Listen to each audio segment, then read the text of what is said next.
Thanks for choosing this free Anfield Index podcast. If you'd prefer to listen to this or any of our other shows without adverts, then now's the time to check out Anfield Index Pro. With AI Pro, you can supercharge your entire listening experience. You'll not only get all of our podcasts without the ads, but you'll have them far faster with our Quick Publish feature available exclusively for subscribers. AI Pro also puts you in the heart of our sound studio, with an option to listen to many of our shows live and interact with the podcasters in real time as the shows are recording. Upgrading couldn't be easier. AI Pro is available on all popular podcast platforms, and we have our own apps for Apple and Android. Just head on over to AnfieldIndexPro.com and get started today. Hello, everybody, and welcome to the latest Anfield Index Under Pressure podcast. My name's Dan Kennett, and with me to talk about two clean sheets, my gosh, that's the highlight, and progress in the cup, to be fair. I have the full crew. I've got my namesake and our resident data collection expert, Mr. Daniel Rhodes. Evening, Rhodesy. Evening, mate. Didn't have to collect either of these games. Gags was on this one, and there is a story in it. But yeah, it was not much else to talk about from you must have had a pretty quiet weekend then. You don't know what to do with yourself. I've got the Real Madrid and I've got one of the others as well. Yeah. Coming up. Anyway, and we do have the Dynamic Sports Science duo. First of all, he's back. Just got back from Winter Nets, and I don't know if you've had time to get up to the Ivory Tower or not, Barts. How are you getting on, mate? No, mate. The lift's not coming. You know. Yeah. How are you doing, mate? Looking forward to talking about this one, I guess. Yeah, definitely Chelsea game, definitely. Yeah. I know there's some interesting tactical stuff to get stuck into, for sure. For sure. And he doesn't know what we're going to talk about, but he's turned up anyway. It's Mr. Simon Brundish. Evening, boys. Who doesn't love a Monday night pod? Yeah. Training off tonight? No, we're training. Okay. Freeze my nuts off at training, but we're training. Do you want to have a word on the Liverpool Chelsea ladies shambles? Oh, yes. Let's do that. That is utter garbage. How does that actually happen? How do you actually play the game for 6 minutes and then cancel it? Well, I think largely what we're right at now, the inception, the crossover point of the 80s of men's football. Is that where women are? I think we're in different facets of the game, but I think we're at different points of time. But I think with the women have quickly jumped to the 80s, a comparison of men in terms of media and TV and money. And the money and TV coverage jumped so far in 2 years from nowhere to let's put it on every game as much as we can for basically Chelsea, but the big teams. And they don't have the facilities that cope with it. That's basically it. So instead of playing at the main men's grounds, they play at lower league grounds. Yeah. No under soil heating. Exactly. So the lower leagues aren't funded very well. What they should do is, I saw a stupid, what's that word? Where people ask for you to sign petition. So an online petition by a woman footballer said, sign this for undersoil heating at women's stadiums. Absolutely nonsense. It was stupid. It's a stupid idea. It's about the 450th thing that should be funded in the women's game. It will cost millions, and there are so many things that are way, way more important that are already massively underfunded. Yeah. What they should do is make sure that they either play at the men's ground, because the argument is always going to be, it digs up the pitch. So it ruins it for the men's game. But why is it okay for the lower league teams to have their pitch dug up for somebody else's club to play there? It's not cool. So that's what they should do.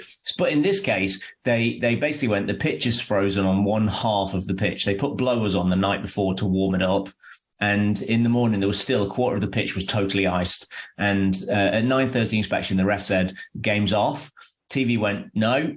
So they went, well, maybe we can look again at 2. Kickoff was 12:30. As far as Matt was concerned, the Liverpool women's manager was like, "Okay, so we come back at 12:30." He found out at 11:30 the game was going ahead, so they all piled out and started warming up, and were like, "This pitch is terrible." They kicked off at 12:30 as they were supposed to, and 30 there have been 30 falls, slips in the first 6 minutes. 30. Wow. So the ref called it off because it's dangerous. I've never seen it like that. Like in men's game, can we legitimately blame Sky TV for this? Is it Sky or was it BT? BBC. Was it BBC? Yeah, I think it's just a function of where we're at. I don't think it's anybody's fault. I don't like. I think we can blame TV. Yeah, I do blame them. But it's just this is just because the game has grown so rapidly. Yeah. That's all. It's just. But it's all somebody should have had the balls to go no. It was actually sub-zero overnight. It was one of the coldest nights in the UK, and there's been in a year, and it was just early morning frost. It's old school, yeah. So it was just properly frozen on a bad pitch. But from a coach's perspective, I was we had a game called off, and I was furious. So like that, they are fighting against that. Yeah. Were there any injuries, Si? No, thankfully. Good. But it's incredibly lucky. Yeah, the no injuries. Sounds it. Yeah. So, does any of this feed into the FA banning top flight games being played on 3G?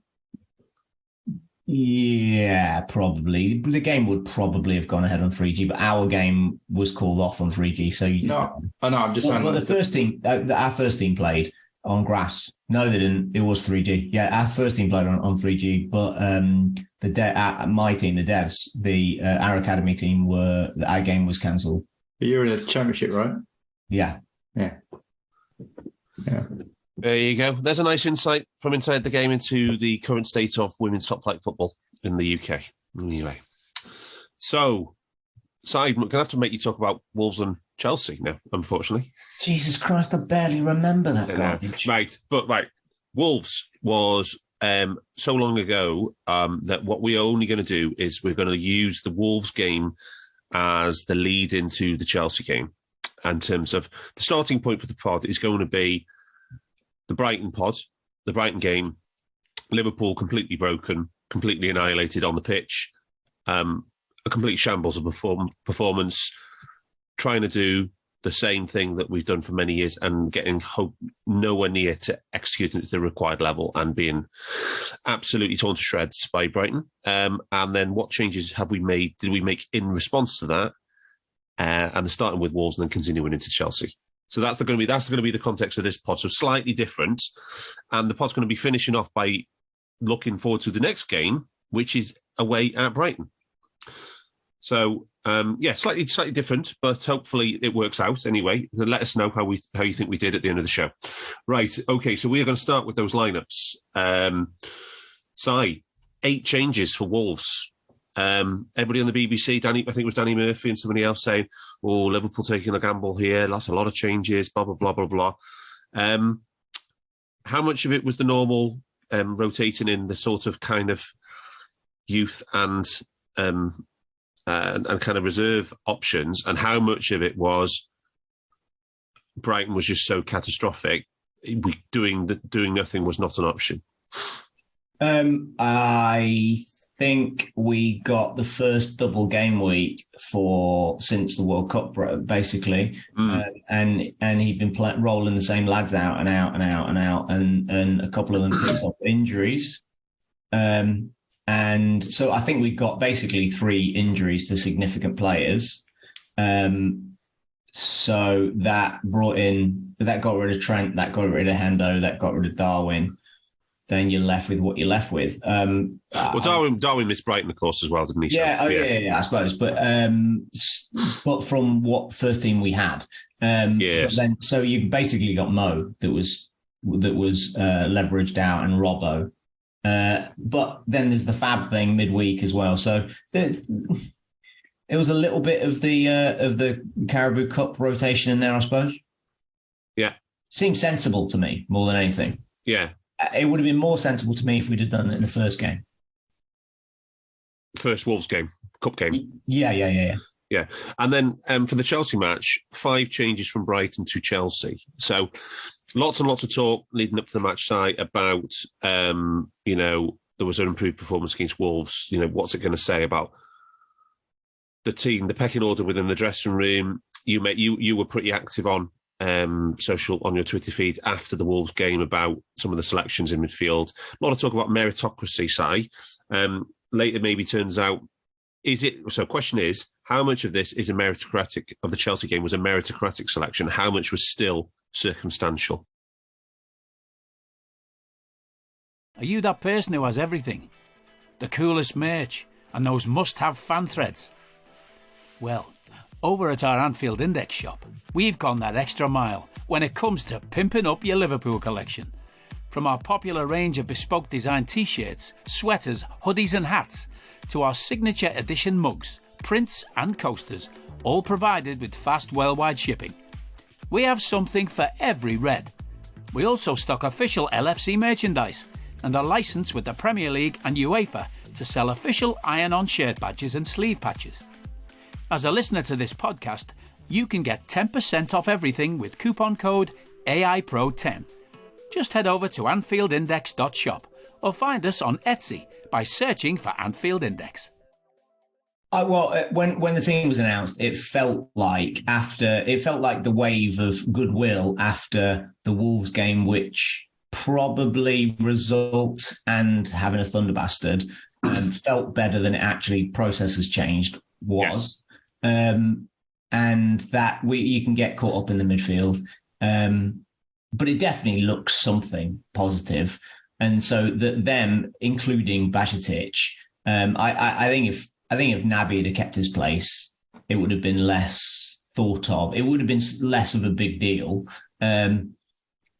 But with Bajcetic starting as well, it felt much more like, oh wow, okay, you get to, and Harvey, who reputedly had a good game. So it looks like okay, these are being rewarded for after a good performance.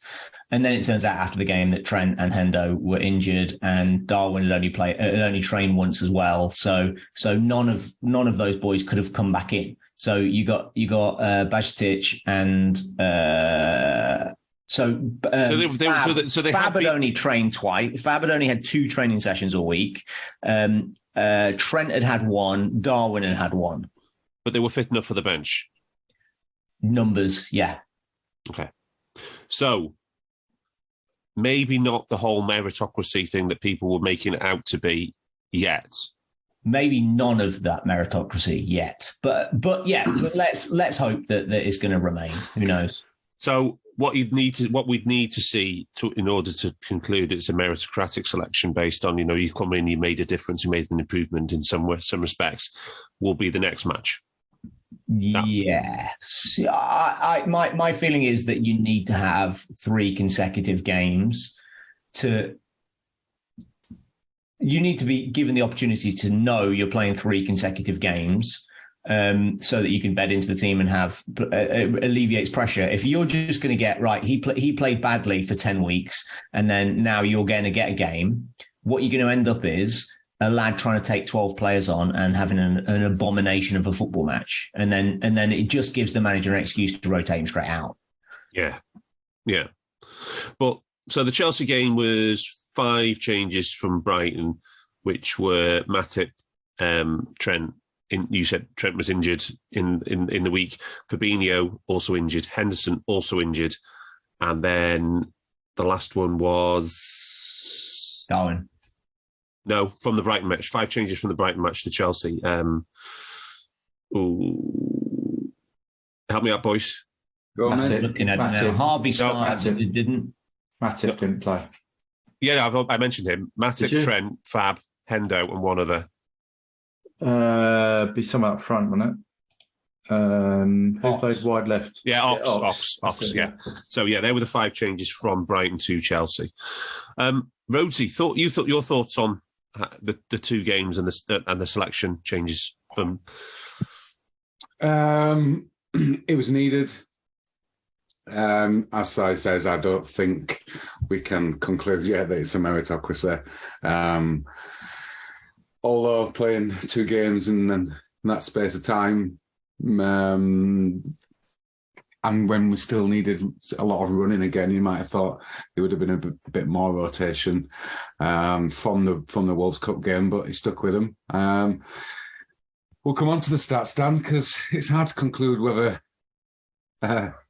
we want to see much more of it. Yeah. We'll do that in a minute. But yeah, just on the lineup. So yeah. So you were happy to see the two lineups. You thought that it was hard to. It's looking now like there's injuries, but there's no way it could have picked the same team that played against Brighton because they were that bad. I agree. So the shock was that it didn't. Yeah. Back more for the Chelsea game, but then, like Si says, they were injured, so they couldn't come in anyway. So we don't know. Well, that's the thing. I mean, so how much of this is players? Players were genuinely injured. Barts, what do you reckon? Do you reckon they all were injured, or do you reckon it was injured egos, or do you reckon it was actual injuries? I trust Si's information that they only trained once a week, but I do also think this is the Wolves game was an easy throwaway. Like, you know what I mean? From Brighton, you had to do something, yeah? It just so happened in a cup game. So he could have done something, made a statement as he did. It didn't really matter. Yeah. Right? The big thing for me was he kept that lineup for Chelsea because we've seen him before where they've trained not a lot and played. Do you know what I mean? There's been people come off planes and played the next day. So I get what Si's saying, and I don't believe it is a full meritocracy until the the youngster, the kid, and Naby keep their place in the next game. If that happens over a sustained period, then fair enough. Yeah. Up front, I think generally we're just putting jerseys out. I don't think we've got that many options. Yeah, I just think Harvey, he had an all right game against Wolves, so therefore he's in over Ox, who didn't have a great game against Brighton. So do you know what I mean? Whereas Gakpo and Mo, you're not going to drop them, are you? So, and the back line, I think Matic's probably the only one he didn't have a great game against Brighton. Gomez needs to come back in. He would have played the cup game anyway. Well, he didn't have a great game against Villa in the first game back. No, but what I'm saying is he would have played the cup game. So he played the cup game and he did all right, I think. He was okay. So therefore they went, all right, fair enough. I just think there's a little bit of I think Si said it's in between. It'd be interesting to see what happens on the third and fourth game. I mean, I was happy with the lineup because I think something had to change, but we'll come on to some of the problems it's caused maybe on the ball. Yeah. If that's a word, Yeah. So next game is Brighton, which is next Sunday and in the FA Cup. And after that, it's the following week again. Is that right? For Wolves in the league? Is that it? I think that's right. Yeah. Because we play like Wolves, Chelsea in double times in the same sort of period. And Brighton, it's like we played the same three sides in the next sort of run of games, which is really weird. Yeah. Okay. All right. So let's talk about, as well as the changes of personnel, let's start. There's a lot to talk about in terms of the changes of game plan, I think. How did you see? Let's go through those things that we saw in the two fixtures, the Wolves game and the Chelsea game, in terms of our change in our game plan and across the four phases of play. So I think across the midfield we lined up in the way that we have done and we've practiced for the last 3 years, really, or 4 years, 5 years even. But I think the emphasis of the game was to stay compact. So Naby would get ahead of the ball, but he would only get ahead of the ball once we'd got solid possession of the game. So it was really third pass, then he would make a movement to go ahead of the ball. And I think that was triggered by Gakpo dropping.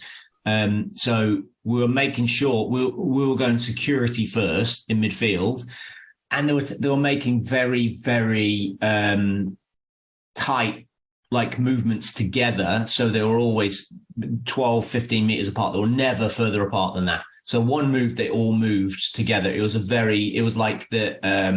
were much less rotation between the front three and the midfield than we typically have. We usually have those triangles out wide that rotate amongst themselves. So sometimes Trent goes in, sometimes Hendo goes out, sometimes Mo drops deep, or previously Ginny would have dropped, Robbo would have gone, Mane would have come in. We're having much less of those rotations in the triangles out wide.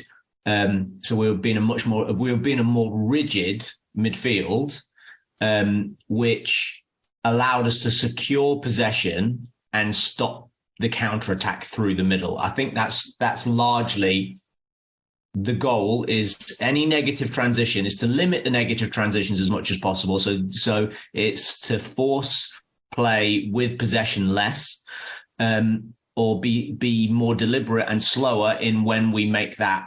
So we either launch the ball 40 yards over the top, of which we already have 10 men behind the ball, or we wait until we've got a solid structure before we try the incisive pass. So it comes off, it makes us look less creative, but it makes us more solid against the negative transition. Which has been a weakness all season. It's been our biggest weakness this season, isn't it?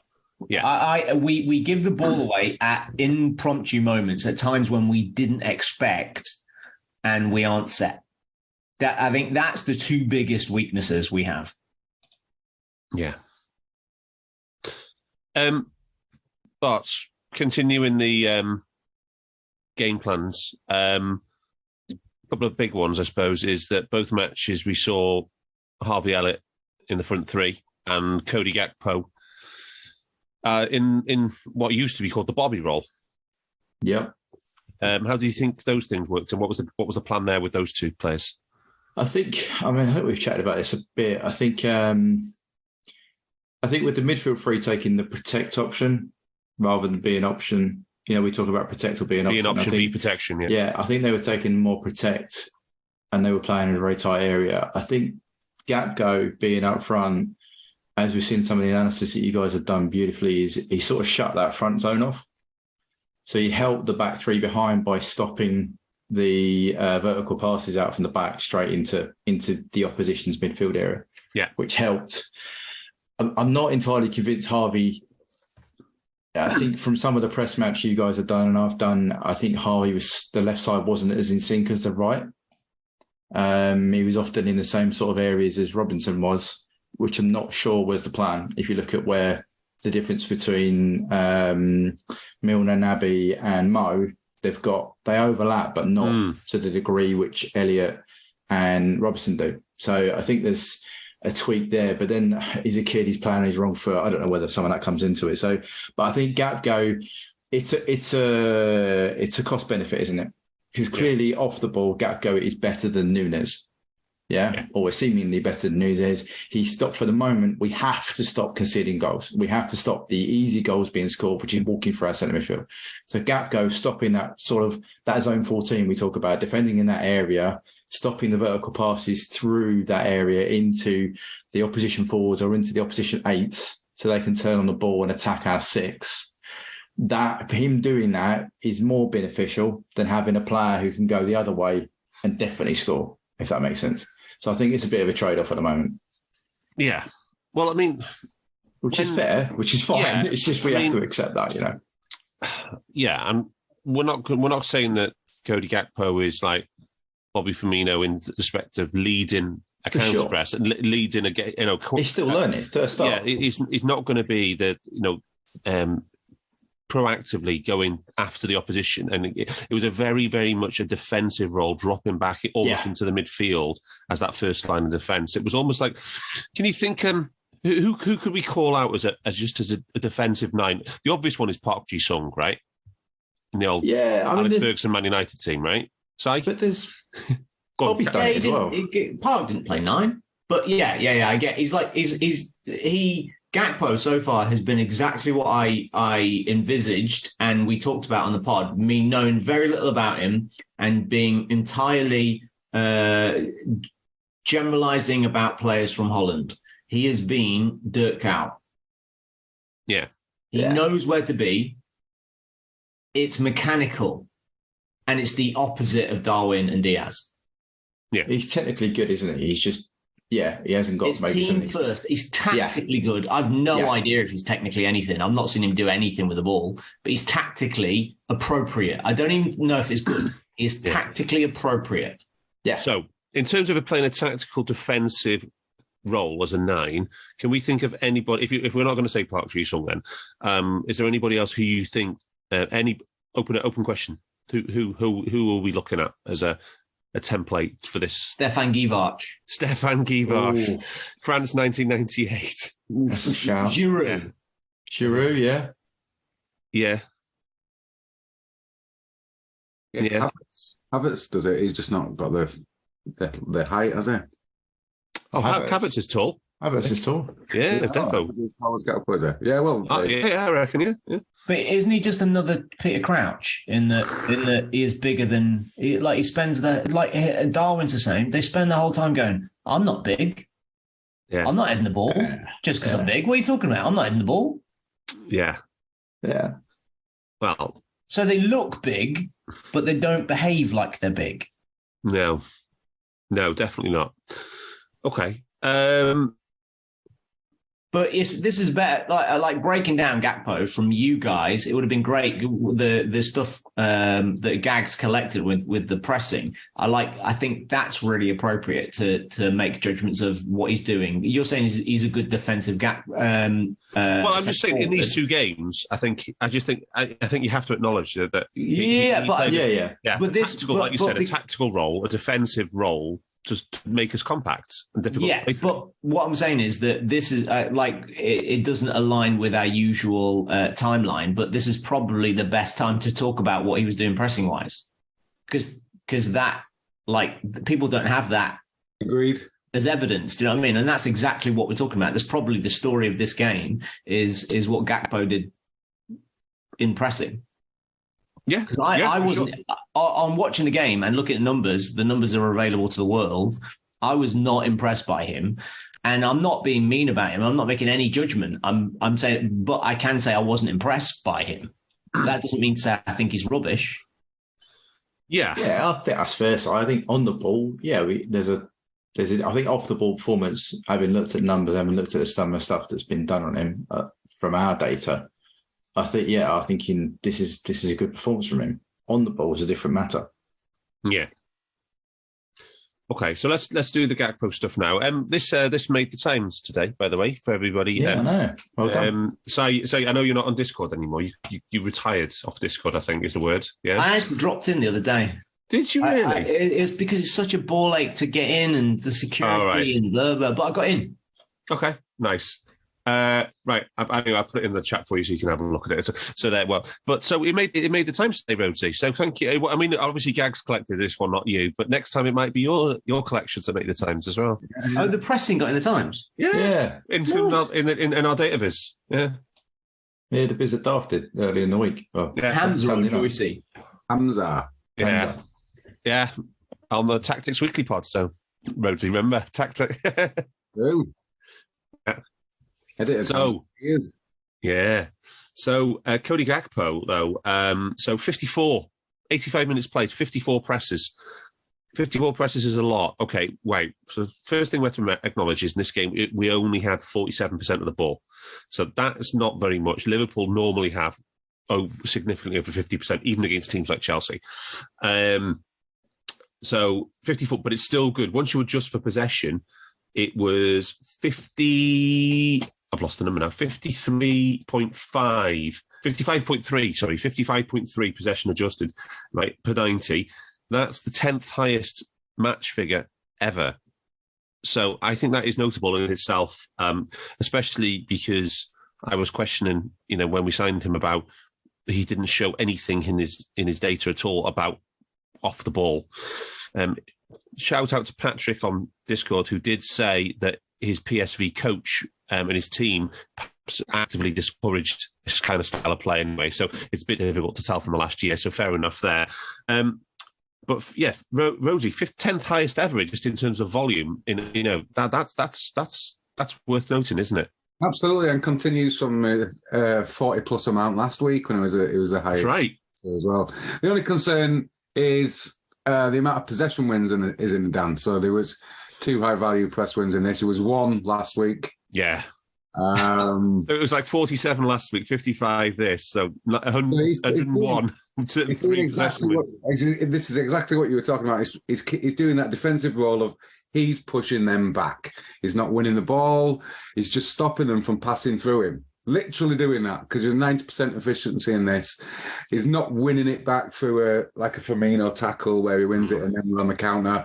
He's not forcing them into making an error. He's forcing them to turn sideways and knock it to one of their players. And that's basically what he's done. And the way the gags did it against Wolves as well, but we haven't got those for stats. Yeah, and the way the gags, and I'm sure if we'd have collected Wolves, we didn't. Sorry, listeners, we didn't collect Wolves FA Cup, but we were talking about it though in the group, weren't we? After the match, Rhodesy, we were saying, should we collect this game? Because we think we were watching it. We think there's, there was potential the same story there. I think it's fair to say, isn't it, Rhodesy? Well, it was just a huge improvement on the Brighton pressing performance, which was the worst one. Yeah. So it was always, you would think it was always going to improve, but the fact that he's now taken on a role like that, and I can see why he's gone with that tactic, but I'd still like to see him on the left where he's been so successful this season. And then, but maybe we need to stop the bleeding. Maybe we need to stop the bleeding first. Yeah. And it worked because in both games, I'm not sure we created many where we were passed through the middle and falling apart. There was set piece, big chances conceded, but I'm not sure we had the ones that repeatedly Brighton did. Yeah. And the way Gags described it as well was very nice in his analysis. He said that Gakpo would cut off the easy pass from the centre backs into the middle, force them to go wide, and he would be backed up by Thiago and Naby in a kind of almost like a triangle. He was the tip of the triangle, and those two behind him would then cut off the passing lanes into those options. So Chelsea would have to, those three players were actually trying to funnel Chelsea out wide, and then we'd launch onto those. Like Salah would join in, and Elliott would join in, and etc. Yeah. It's interesting that Milner had, because obviously the fullbacks are important in that. Milner had 100% efficiency after. And Robertson. And Robertson. Then, side, looking at your possession control, that's a horrendous figure for Milner, isn't it? What was his figure for the match? His possession control in this game, -20 or something. Yeah, it's terrible but that's because of where he's playing. Trent's is always really, really low because he does the longer passes. But Milner had one of 11 crosses. That'll do it for you. There's -10 straight away on the possession control. Yeah, exactly. Wow.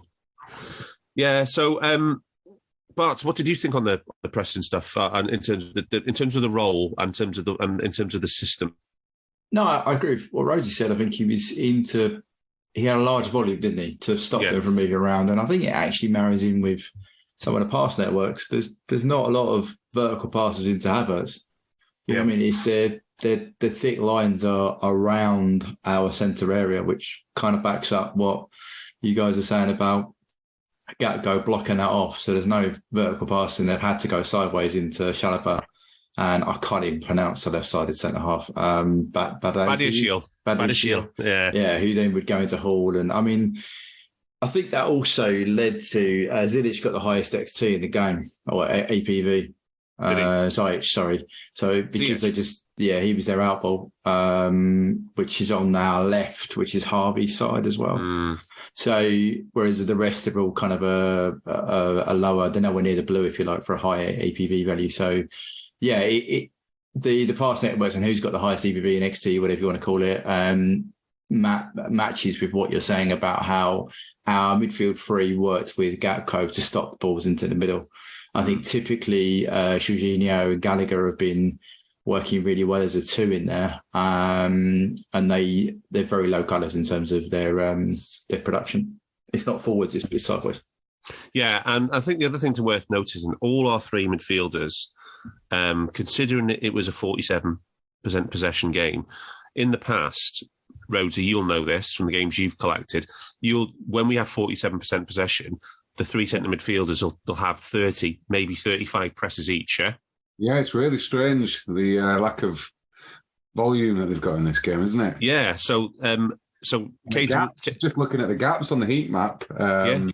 Keita 18, Thiago 17, Bajcetic 16, but it's more to do with what Si was saying. I think there was more coordination of the three midfielders moving together, and it was basically marking and closing off Chelsea options. So they were man-marking Chelsea players, but they were never actually getting to press because their man wasn't even getting the ball.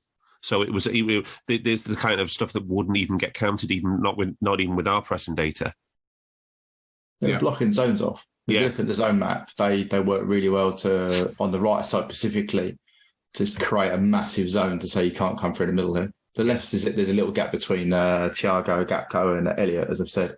Yeah, but they work really well at stopping that ball in. And I think the other thing about Gakpo's press map and Chelsea game, I don't think I've ever seen one that disciplined. Literally just a line across a strip of the pitch.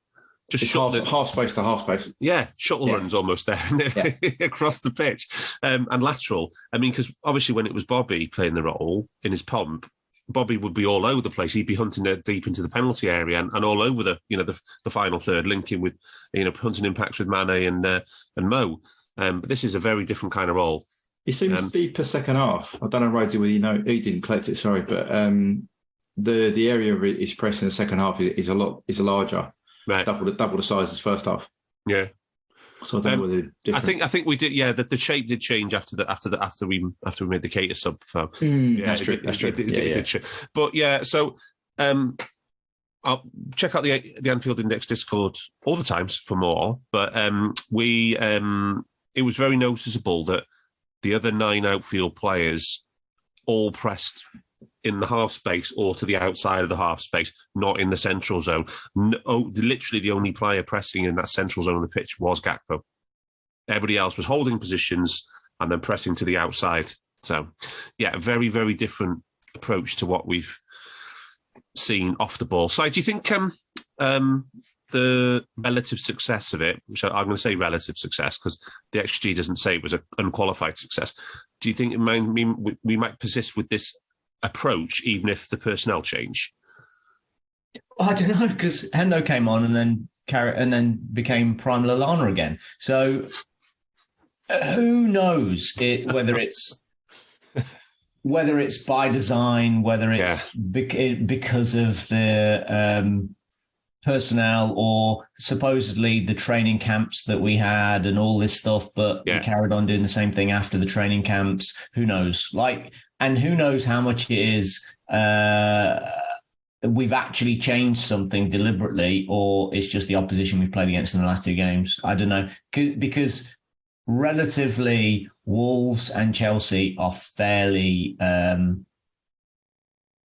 tepid in attack. Well, they're both very similar. They're both possession orientated, nice technical teams, nice midfielders. Yeah. It's not much going forward. Both sterile possession. And they're the opposite of Brighton in that Brighton go man for man, which is in their defence, and they don't. And there's a whole lot of tactical rotation that Chelsea do off the ball. If you guys, I don't know if Barts has been, but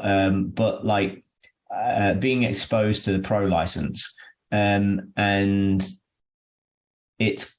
There's like a hipster thing going on. Like the influence of Pep is absolutely it's mental.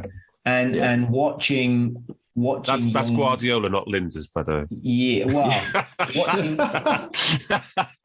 watching young coaches, or not necessarily even young with Graham Potter, but like English coaches, and the way they impose tactical rotations on defenses and in possession of how you gain ground through the zones from a goal kick. It's the same whilst being there. Whilst it looks like it makes them feel like they're being unique in what they're doing. Like they're adding all of this extra fluff of midfield fullbacks and wing rotations to gain 3 yards of space outside of the penalty box. And Chelsea do it like incessantly. What they're doing with their what's he called? Hall? Potter, the kid plays left back sometimes. His interchanging through the 4 phases. Sometimes he was playing centre mid, tucked in alongside Jorginho. Sometimes he was playing in behind Cucurella. And sometimes he was the furthest presser on the left-hand side ahead of Mount. Seeing his movement numbers would be interesting. But like how they interacted And then Chalobah, you could hear them rambling on about the formation changing because they weren't quite sure what was going on. Oh, he's going 4-3-3. No, he's going to 3 at the back again. And they weren't at all. That just depending on where who had the possession and where the ball was, they just had different shapes. Like Chalobah would go and play like almost right wing, or basically what he would do is go and cover whoever was Harvey. And because Harvey was dropping so deep, it looked like he was playing right wing. And so he was going man for man, which allowed Silva to come across and cover all of that in behind because we didn't have any forwards. Anyway, they were so fluid at the back. It's stupid to try and man mark them. You just go and block the zones and it stops them playing out, basically. So it made sense for us to be really, really rigid in midfield and stop them passing through us because and see what they can do from the wings, putting crosses into that lad who's 6'2" up front who doesn't ever head the ball. So yeah, good luck with that. So I don't know whether we're in a long-winded way, whether it's we're making judgments of this team or the things that have happened in these games are because of opportunity and injuries that have made us a little bit tighter. Hello, I'm here to annoy you. I'm here to annoy you into listening to more of me and more of others on EPL Index. We don't just have the Anfield Index stuff. We've got EPL Index as well, which covers the entirety of the Premier League. And we have 3 podcasts and a whole bunch of really good writing on EPLindex.com. The podcasts are my own Two-Footed podcast, which is every day at 4 p.m., Monday through Friday, covering the whole league. We have A Tad Predictable, hosted by Tadiwa. You know Tadiwa, he does Anfield Index. He presents A Tad Predictable before every Premier League match week. And then Kevin DeVries and his crew on the EPL Roundtable, they're every week after the Premier League match week. So make sure you listen to everything we're doing on EPL Index and follow us there on Twitter at EPL Index. Thank you. Bye-bye. Okay.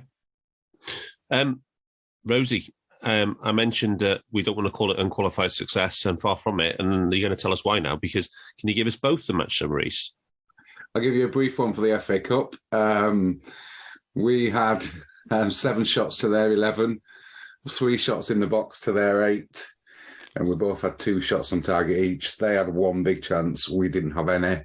We ended up with 0.16 non-penalty XG. This is just one model, by the way, and they had 1.53. So that was a bit of a beating on the XG. Minus. I think 1.1 of it was in the last 6 minutes. I think is that right? And it did.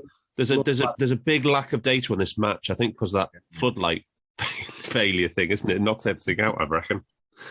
I know the Y Scout one had it was on 0.4 and it was on 1.7. So yeah, it was all towards the end of the game. But then we'll come on to the Chelsea one, and although we had more shots, 15 to 11, 10 shots in the box to 9, 3 shots on target to 2. And 36 touches in the box to 25. They had 1.7 XG to our 1.3. They also had 4 big chances to 0. That is we've conceded a -4 big chance difference twice before at home. That was against Man City and Spurs in the COVID season. So we've never conceded 4 big chances and not created one at Anfield under Klopp. So that's the first time that happened with fans there. It's also the second time that we've gone 2 consecutive games without having a big chance, because the Gakpo one got removed. That was the header from the Bajcetic knockback. In Klopp's first season, towards the end of it, when we were doing a lot of rotation, we had a 1-0 win and a 0-0 draw against Watford and Southampton, and we didn't create a big chance in either. That was the Emery Can bicycle kick. It was. That definitely wasn't a big chance. No, definitely not. Wow. So that's the only time it's happened. The only time we've had 2. So the Chelsea big chances were the early one for Thiago Silva hitting the post. Yes, from the set piece. The goal disallowed, yeah. There was the Badashil saved by Ali from the set piece. Another set piece, yeah. There was the Mudryk one with the twinkly feet. Yeah, just into the side netting. An hour, yeah. And then there was the Mudryk one where he didn't get the shot away, but he he was clean through and he miscontrolled it out of play, yeah? And it goes down as a missed opportunity. That's why you might think it's weird that he's got 2 big chances and only 1 shot. Yeah. There's your answer. So, but it was a big opportunity. Yeah. It definitely was. So, there's not actually that much to be cheered about in the match summaries, is there, Rhodesy?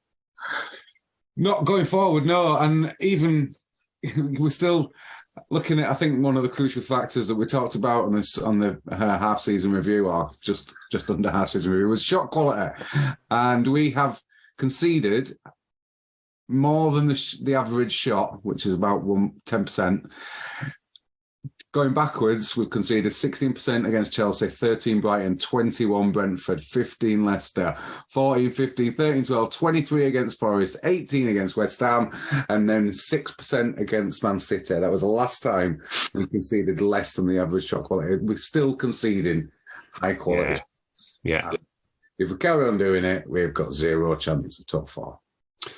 Well, I think we got pretty much 0 chance of top 4 anyway. I don't.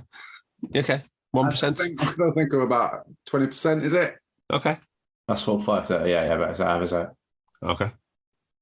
Yeah. I think we've got 29%. We've got half a season to go, and we have players that have demonstrated they are brilliant. It's the statistical projection of us, the likelihood of Liverpool's of a team playing this shit going on a run is very, very low. The likelihood of Mo catching fire and winning us 10 games out of the next 19, which is enough to get us into the top 4 potentially. I don't think that's unlikely. I think it's very possible because we've seen it many times before. It doesn't look great, but we statistically know it's very possible. That's all. That's basically where I would go. I would go on we have a chance where some of our brilliant players might go on a wave like Mane did. Yeah, and that's our one remaining hope. You got to counterbalance that with there's more sides in front of us now than it was when we went on the last run. Well, I don't care about this. I don't care about the size in front of us. I don't think it's particularly good. But if we get 2 points per game from this point out, I think we end up in top 4. I think this team is. I don't think it's beyond realms of possibility that we can that a couple of our brilliant players catching fire is enough to carry this team. As long as Ali carries on doing what he's doing, if a couple of brilliant players and catch fire, it's possible. And I don't think it means that this team can be good long term. If that makes sense. But for 10 games or for 15 games, it's possible Trent and Mo are brilliant. And we get, Jota back or something like that. Yeah, that's exactly what I'm saying. Yeah, it's possible that Darwin goes on a crazy run of actually converting. He is going to at some point, and you just hope it's at the most opportune moment. Or Gakpo does. I mean, how many shots did he have that last game? 7, right? 7 in 85 minutes. That's a lot. That's a lot, right? So if one of those goes in, we win the game at the weekend. Yeah, true. Or at some point, we get Mo to have some actual chances. Also shots, yeah. And so if we win the game in hand, which is a big if at the moment, we are 7 points behind Newcastle and Man United, and we have to overtake one of those 2 teams. Yeah, unequivocally, we need luck to get through. Yeah, it wouldn't surprise me if this is the hottest run Newcastle are on, and they'll drop off. Yeah, but if we have to, there's no question we have to beat United at Anfield. Have to. I was going to say that's the thing. Newcastle, the game we've got against them is at their place. Yeah, right. Have to win that as well, pretty much. You have to beat one of them, didn't you? That's when you're talking about, like, it's easy for us to fall back into the mentality that we've had because we've had to beat every X, single Y, Z, game because of City. And I don't think that's the case. I think from this point on, 2 points per game gets us fourth. And I don't think so. You can lose games and still get there. Yeah, but all I'm saying is 7 point gap. So we got to win the head to heads with those two teams. No, because they're going to lose games, is what I'm saying. Okay. So I think it's possible that this is like just rewind your brain back to the 80s. I think this is going to be 80s football till the end of the season. Yeah, and yet like, we win the game in hand, Darth, and we beat United. It's only 1 point difference between us and United. You only have to knock off one of them. Yeah. Don't get me wrong. I don't think it's going to happen. No. I don't think it's a possibility. It wouldn't surprise me. Which is why 538 has got us at 20%. I think we're above the projections. I think the likelihood of it happening is very, very possible. I just don't see it. Dan, I said in that review pod that Mo and Nunes had to catch fire and we had to start conceding fewer than one big chance. We haven't shown anything like that happening yet. But if it does, from now, then I do think we get top four. Got to reduce that shot quality as well with Rhodesy. I just can't. It just doesn't look like we're going to suddenly go on a run of 5 games and concede 4 big chances. It looks like we're going to concede 3 or 4 every game. The weird thing is, I didn't think we looked like we conceded this game. I know we conceded that many big chances, but there were some set plays, weren't there? I didn't see us. Yeah, no, this was much. You know what I mean? This is better, right? Whereas Brighton, it was like, oh god, we're going to concede another attack. We play Newcastle on the 18th, Saturday the 18th of Feb, away, 5:30, and we play United on the 4th of March. What time's that game? Saturday. It's not been announced. There's no TV yet for the March fixtures onwards, so yeah. But it'll be moved for TV, you guarantee it, won't it? It'll be Sunday, won't it? Sunday, 4 o'clock. Yeah.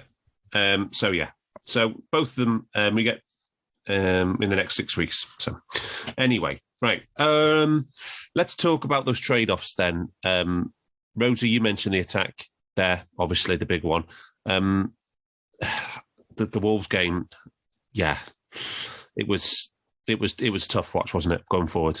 It was, there was nothing. It was just the Elliott goal and a couple of 3 or 4 outside the box, and then maybe one inside. It didn't look like scoring. And let's be brutally honest, I think the post-shot XG on Elliott's shot was 12%. Yeah.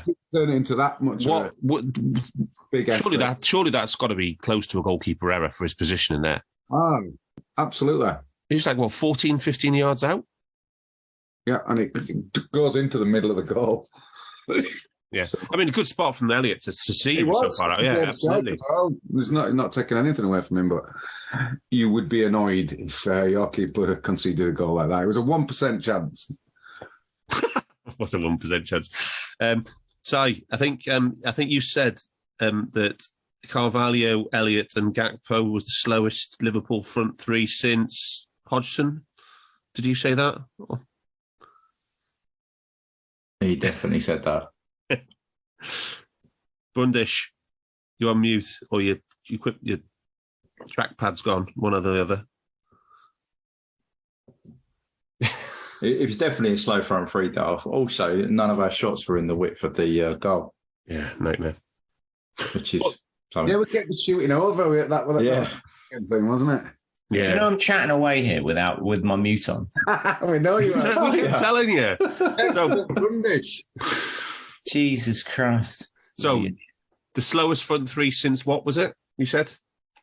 No, I don't think it was me that said it. But that's not very fast, is it? No. You just got these little... It's like Nick... I've come to terms with Fab being Nick Barmby. Baby Fab. Yeah, Baby Fab is Nick Nick Barmby. Wow. That's his upside.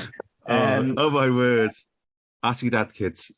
Yeah, so there we go. We got Dumitrescu and Nick Barmby here, and they aren't very big. Yeah. So, they're not going to outrun many lads, are they? No. So you're probably right. I don't even know if that is. It goes back to the Hodge, because they still... I would even have Cout out running those two. Would you? Yeah. Oh. To be fair, Hodge had broken Torres, didn't he? Lambert. And Ngog was and Gog Ricky was Lambert. pretty quick as well. Ricky Lambert. Gog wasn't slow. Hodge didn't have Lambert. No. That was Rogers. Yeah. Rogers, yeah. Yeah. Did we have a Lambert, that's Lallana? true. Could Barini. Lallana. Lambert, Lallana, and Balotelli. Yeah. Not that Balotelli was quick, but Balotelli would choose not to bother to run. Yeah. So we did change the front three for Chelsea, say. Mo came back for Carvalho. But yeah, how did you see the trade-off in between trying to stay compact and the attack? I think there are multiple trade-offs going right now. The significant one is the functionality in midfield, and I think if you embed that for 6 weeks, that really good positive things start to happen, because there are some really good footballers there. And bring Trent in, and you've got the connection there between back to front in a way that you don't when Milner's playing. Yeah. So I'm fine with that. Weirdly, I know Robbo is even kind of loosely finding form right now, if that's possible. I'm not sure. But in games Trent doesn't start, I think our team's better if Tsimikas starts, because his passing is way better than Robbo's. So he connects into midfield better. But anyway, I think the biggest cost of playing those short lads in this team is that the upside is they don't give chances right through the midfield, which happened as soon as Harvey went back to the midfield. Mudryk. They don't do that. So theoretically, we are protected against quick turnovers in the highest opportunity areas. But when they get through and we give away stupid corners, James Milner, that they can't head the ball anymore, because you've got a team full of dwarfs and a giant who thinks he's a dwarf. Yeah. So we had one good aerial player against Chelsea, and that was Ibrahim Konate. Yeah, Konate. Yeah. And so here's a question for you all, right? After Ibu, who was the second best header in that team? Thiago. Rhodesy? It is, yeah. Yeah, which is mad because he's like 5'9". Yeah, but you look at Thiago at the moment in terms of his duels, both ground and aerial. He's an absolute monster at the moment. Yeah. He's winning. I can't find the image at the moment, but he's literally covering so much ground for someone who's supposed to be injury prone, touch wood. Yeah. And he's winning the ball at a really good rate. I mean, this is he is comfortably our best player. Yeah, he's comfortably. It's not even him and Ali are in a competition for their own player of the year. Yeah, but if you want, what I'm trying to say is, we have to acknowledge he is playing well, but if he's your second best header of the ball in the Premier League in a defensive play team, it's stupid. You're in a bit of trouble, aren't you? If you go back to our setup that is brilliant, historically been brilliant from set pieces defensively. Yeah, you've got Robbo as the front screen. Robbo's still there. You've got Matip on the front post. In the front zone, Bobby mid zone, and you've got Gomez replaced in that. Bobby mid zone, and that has been Hendo, which is rubbish, or Gakpo now. And I'm telling you, I don't understand. He just Van Dijk back zone, and then Van Dijk at the back zone. So now you've got Fab screen right in front. Way more ball dominant than Van Dijk. So Ibu will leave his zone to go and head the ball. So he is much more of a prototypical. You put him in the middle of the box and say go and head it, and everyone else stays where they are. That's what I would do with him, because he innately wants to do that every time. Yeah, but it's probably in this situation the best thing to do, because he's the only one that wants to head the ball. Yeah. Well, Gakpo completely missed it. He tried to head it, didn't they? Oh yeah, he did. Yeah, that was quite weak. That was quite worrying, actually, wasn't it? Yeah. Because if he's in the mid zone from set plays, that is a critical area. They just need to run that, the old train set play where they run two into an area and overload him, and they'd score straight away. Truck and trailer. Yeah, it's truck and trailer. That's the one I'm talking about. Yeah, because if Gakpo's not going to win that, you've got two players in his zone to win the ball. right in the middle of the goal. That's dangerous. But you could plot against our 3 or 4 game, or we look a little bit shakier from set pieces than the rest of the immaculate brilliance over 3 years. When Bobby went through phases of, he made stupid choices, or he missed the headers, or it was typically down to Bobby. And Jota was even kind of clean doing it. He probably a little bit less so than Bobby had been at his best, but that's a significant trade-off at set pieces. Yeah. And I don't know how you solve that problem, because theoretically you should be able to stick Darwin there and it should be good. So if Darwin comes back in for Elliott on the left of the front three, that improves things, right?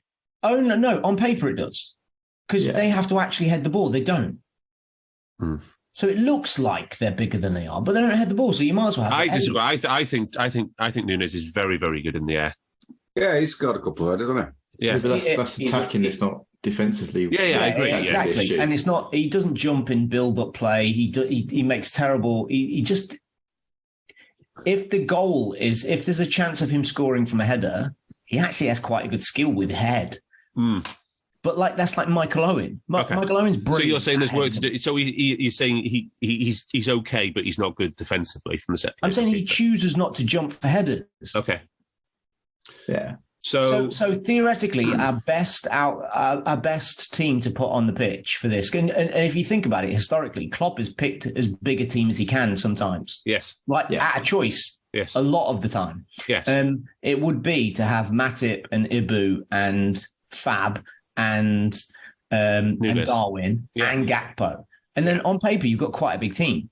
Problem is, Matip is got 30% aerial wins this season. Dropped from 69% average down to 30% aerial wins. Absolutely shocking. And one of the reasons why we get transitioned on all the time. Yeah. Fab's dropped, but only 5%, but he has dropped a little bit. Darwin just doesn't have the ball. Gomez was better than Darwin. Gomez has always been mediocre by centre-back standards. He's got 50% aerial. But he's not in the zone to do that from defensively. So he's just a blocker, isn't he? He's just a blocker. Yeah. Yeah. So Jota, basically, the answer to the questions are: Jota coming back will improve us on set plays, at both ends. Nunes should improve us over Elliott, and then Van Dijk coming back from hamstring will improve us, obviously. But you counter if you take Elliott out of that side, right, and you put Nunes in the box, your breakaway from a counter is Mo, isn't it? We don't have anyone else because you haven't got the lack of space to break away is reduced, right? If you put in one of your second slow lads in the team. Yeah, that's what I'm saying. So at the moment, there's a trade-off. Like I said, there's trade-offs all over the place because we're having to go, right, we need height in the box, right, but that's also one of our quickest players. So we can't really, the counter will be easy to defend because they just defend Mo. Yeah. So you haven't got an outlet. Yeah, I hadn't thought about that. So if we break in that last match, you've literally got Mo 20 yards ahead of anybody else and hope Robbo catches him. And then they'll just mark Mo. They'll just be like, right, he's the player. That's where the ball's going. Go on, we'll mark him. Whereas at least if you had Nunes in the team, it'd be two of them breaking. Exactly. But then the counter trade-off is we're weaker in the box. Yeah. I don't need a VPN. I've got nothing to hide. This is what I used to tell myself before I hooked up with LibertyShield.com. Not only is my home internet now fully encrypted, but I can now access all the websites I want, whenever I want, and do so from absolutely anywhere. As a Liverpool fan, I love to know I can now watch every match, regardless of whether it's on UK TV or not. My Liberty Shield VPN makes sure nothing is blocked, and guarantees me super fast streaming speed throughout that match. You can get connected right now with their software package, which includes a 48-hour no-obligation free trial and instant access to their apps for Apple, Android, Fire TV, PC, Mac, and Android TV. Or go a step further like I have and get one of their pre-configured VPN routers. These small but powerful devices allow you to easily connect every device in your home to VPN, making it the perfect solution for smart TVs, mag boxes, and games consoles. Visit LibertyShield.com today and use coupon code AIVPN25 to get 25% off at checkout. So, we haven't got a perfect solution at the moment. It is rough as blanket. Yeah. I just wanted to ask you guys one thing about the other thing, which was I thought was a big tactical change from Brighton. After Brighton, Klopp said one of the problems amongst the many problems was that we weren't compact enough. And I thought it was really interesting against Wolves and Chelsea that we kept the high defensive line. It is pretty much where it's always been. But the answer to make the team compact was to drop the front pressing line by about 20 metres. And go into this more defensive shape. So the distance from the front to the back was a lot less than Brighton. So rather than being on the edge of the Brighton box, like they were, Gakpo and Salah were getting pulled into, who was it, Colwill and Dunk, was it, and the keeper. Against Chelsea and Wolves, Gakpo was what, midway through the midway inside the half, closer to the centre circle probably than the goalkeeper. So I get Barts, overall, do you think that's the right decision as well? To more compact? I think last pod we said you either stick with a high line, reduce the age of the side so they can run a bit, and you can carry on pressing, or you change one of those. You stop pressing, you play a deeper line, and you keep the old player. So I think he changed the age of the midfielders, whether that's meritocracy or just playing. I think he made them braver. I think they actually played a little bit higher against Chelsea than they had done against Brighton. And then he reduced the front line, but he also put a player in who could press. So I think he solved all three of those in a defensive way. So he made the pitch a lot more compact, as you say, by dropping the lines closer together. And also by not the right side of centre midfield, which has been a problem for us for, I would say, 18 months. And Hendo actually proved that maybe it is him, because he came on and did exactly what he's been doing for the past 18 months, whereas Naby had played a very disciplined role. By having the eights playing more disciplined closer to our six, we made our shape more compact. Yeah. So I think that there's a trade-off in that. I'm not sure, but I think, definitely. We kept the high line. We reduced the top line down because it was a mid-block. I think you tucked in there was a definite not to go as high in the press. It was they would come out a bit and then we would press. And then we made the middle more compact so it wouldn't go through. So all of that enabled us to have a better off-ball performance. I say that with a caveat. Yeah, no, I agree. It was better though. It definitely was better. But there's a massive red wall of heat on your heat. Exactly where you're talking about. Yeah, across their half, in between the middle of the edge of the penalty area and the edge of the centre circle. Yes. And the other factor, we conceded the most shots ever against Brighton from failed presses. In this game, 0 shots conceded. Hey. Yeah, and the efficiency was decent as well, Rhodesy, to be fair, and again in this one. And we actually, Gag said, to be fair, the pressing structure was better, even though it was deeper. We actually had 7 shots from pressing. Okay, it was only a total of 0.55 XG, but Gag said the whole structure of the team and the press, even though it was a deeper press mid-block, was better to then counter-attack on Chelsea if we did manage to win. So the press was the success of the game, wasn't it? It has to be considered that compared to the Brighton game. We've had better games pressing, but in comparison with that Brighton game, this was a success. To not concede any shots is absolutely huge. Yeah, and we're making judgments here. Like this is a new manager, a new team that's needs replacing totally.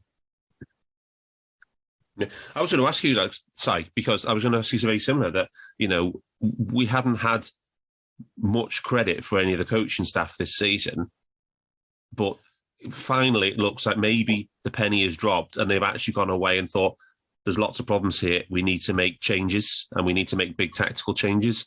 And it's the first time I can recall it for a long time. Yeah. Our problems are attributed to, largely, they're attributed to the owners not buying new players when we've chosen to keep giving new contracts to old players. Yeah. So now our team is aged. The average age of the team is 2.5 years older than it was 2.5 years ago when we were good, which was peak age. The legs are falling off our lads, and there's not much else we can do about it. And it seems like, I don't know, whatever the cause is that has gotten to this position, right? but this is the first time in my lifetime where not only Liverpool fans, but the world is watching, giving great deal of sympathy to the coaches that have created this. What we're seeing, the performances on the pitch, right? They are totally unlike Liverpool, totally unlike Klopp. And Klopp created Klopp's feeling that it was a vision. You could see it in game one of a shitty team created by Brendan. And he can't do that in this team. No. And that now we're giving credit for green shoots supposedly of blocking up spaces. Yeah. Like you would do to fucking Norwich. Yeah. I'm not ready. I'm just not ready to give credit out for that. No. It is mad. It is mad what, how low the bar is, isn't it? It's crazy. It really is. And the problem is almost asking for credit for it. Yeah. The problem is that it'd make a pretty rubbish podcast if all we did was come on here and rant. Yeah, I think it's a genuine improvement from the Brighton game, and that's it. Yeah. It's a small step. And it's only the pressing, Dan. It's not the attacking patterns. No, it's not the outcomes apart from the results. Yeah, and the energy was better, and yeah. So, okay, quick word on the rematch then. Right, we've got to show this team of upstarts, right, that we've learned from this, and we are not a bunch of mugs, and we are Liverpool, right? We've got to go there. And we've got to go toe to them, toe to toe with them, and we've got to win, right? We can't be if we turn in another performance like we did in the league. We're finished, aren't we? Do you think it's possible to win at Brighton? Well, I was going to say what I mean. This is it. We're like talking about winning at Brighton is like climbing Everest now. Yeah, but I do not. We talked about it last week. For this team. I don't think Brighton are this brilliant. Like they could dominate everybody, as shown by them playing the next game straight after us. Right? It's just that we suit them like 2 years ago. Bournemouth suited us, or Arsenal suited us. And I don't know what we can do to match their physicality, and their physicality is what dominated us. Well, I agree with that side of things, the physicality, right, for sure. However, one thing we can do is stop bloody falling for Brighton's what they wanted us to do, which was to press them right up to the edge of the box and into the box, and then just pass through us. And we can repeat the Wolves and Chelsea tactics would be a much better starting point. Well, that'd be a litmus test, wouldn't it, to see whether or not we can force Brighton to play out wide. Yeah. I mean, to be fair, if they force it to play to Gross, might be an interesting test for our ability to deal with the ball aerially in our box. But that would be a litmus test for us of these tactics. Can we force Brighton, who rip through the middle of our park, at will, through ball after through ball, to play out wide? If you do that, I would say it's a small step. I agree with Si, we're probably giving too much credit to green shoots, but we haven't had anything for the whole season, so we've got to give something somewhere. Yeah. Are we playing? When are we playing the next? Sunday. Sunday, yeah. At Brighton. Yikes. In the cup. You got a chance for players to be back, right? So Trent should be back if he trains this week. Nunes is back. Well, you got to put Trent back up against Matoma, who absolutely destroyed him. Yeah, but the flip side to that is you get Milner, who'll get destroyed by him. Yeah, and true. Milner will get a yellow card early, and Milner offered us probably very little going forward, whereas Trent, in the areas that Milner got into at the weekend, would have produced some balls. If you play Trent alongside Bajcetic, exactly, and Naby, it would create. They will work together on that. I see no reason why Trent can't do what Milner did in those pressing zones to create that area. I've still no reason why they can't do that. The other side, I think you'll gain more because Elliott was too deep against Chelsea.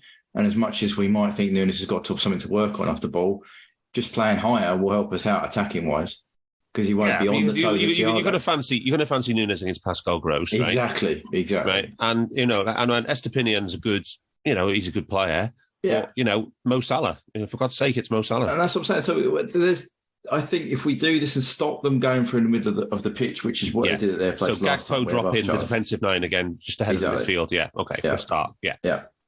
So do you think what do you think the midfield is? It wouldn't surprise me if in the convoluted way, Henderson found his way back into the team at I all. have to say, if that happens, we lose. Yeah, because we don't have any of the discipline that we've talked about, at least in these two games, and we just did the whole ability to protect the centre and stay together. I could see if Fab came in and played the 6, I think we'd be all right. I just played Manchetic. But I'd play the 3 that played against Chelsea. I really would. Yeah. I don't really care for the Bashatics thing yet. But I'm always against kids, it seems, and I don't even know why. But he's more mobile, he's more mobile on the ball than Fab's been. If Fab suddenly turned the clock back and was somewhere near the Fab he was, I'd play him. Yeah, I still think we get caught up in that, right? Is the mobile 6 only really matters when you get caught. And, yeah, that's fair. And not getting caught is, I think he's better at not getting caught in the first place. I think he's better at keeping the ball. So our best chance at beating not Brighton per se, but a team that have the intensity of Brighton with the technical players through the middle of the pitch is high possession control. Yeah, and also the half against Brentford, I know we had a lot of the ball, but Fab, Thiago and Naby, I thought looked pretty good. Rhodesy, just on the Brighton game, I mean, one of the things that we did touch on there was that, Adam Lallana gave Fabinho the runaround, didn't he? Yeah. Yeah. I definitely don't want to see anywhere near the same midfield that we saw against Brighton. Yeah, would you want to see the Chelsea midfield against Brighton? Yeah, I'll be happy with that. Change Trent for Milner and Nunes for Elliott. Exactly that. Yeah. It'd be fine with me. I would love for you guys to be right about Bajcetic. Yeah. I'm not saying he's going to be a world beater, so I just think he's... Yeah, I think you've got to say, you won the last round, you got us this far, you got a clean sheet in the league. Oh, yeah, it's go again. Well, yeah. My issue is the chain, like when Bajcetic comes off, we do some mad stuff with the subs. It doesn't straight bring on Fab. You bring on Fab. And, he didn't do that, did he? Why didn't he just sub Elliott for Nunes? I don't get it. Because Naby couldn't play another 90, is that why? It's bonkers. But at one point, we had a left winger playing centre midfield, a forward playing left wing, and a left wing playing forward. It was a bit of a mess, wasn't it? I was like, what's going on? And then you wonder why Chelsea ripped through the middle of the park and the new fella got 2 amazing chances down the right channel. Yeah. Right. So are we... there's a replay, isn't there, Rhodesy? For this one, the 4th round, a replay? Is there? Really? Oh, there isn't. I think if there's a draw, there's a replay, I think. Oh. That's all I want. A replay. No draw. No draw. Okay. Are we going to win, Rhodesy? I think we might draw. Si? Don't care. Barts? Do you know what? I'd take a clean sheet now. Yeah, clean sheet. Another 0-0. No, I don't get because you just keep if we as long as we keep building something of what we do, better than nothing. Well, if nothing, a couple of big chances would be nice, Dan. That'd be nice. It would. Or one big nice chance. How the mighty have fallen. I think, nothing envisages our fall from grace more than the last 15 minutes of this podcast. Anyway, that has been your Anfield Index Under Pressure podcast for this week. We will be back after the Brighton on Tuesday, is it the 1st of February? Yeah, Tuesday the 31st. We will be back. Until then, up the fucking Reds. We hope you enjoyed listening to this Anfield Index show. Please be sure to subscribe to our channel so future podcasts find their way to your device automatically. There's nothing quite like fan engagement, and we'd love to know what you think of anything discussed on this show. The best way to get in touch is over on our free Discord community, where both podcasters and listeners debate the hottest LFC topics 24/7. Sign up free now at AnfieldIndex.com/Discord. You won't regret it. You can also follow us on Twitter at Anfield Index and find us on Facebook by searching for Anfield Index. Oh, and before you go, we'd love it if you could leave us a 5-star review on your favourite podcast app. It only takes a couple of seconds, and it means the world to the people who create these free shows.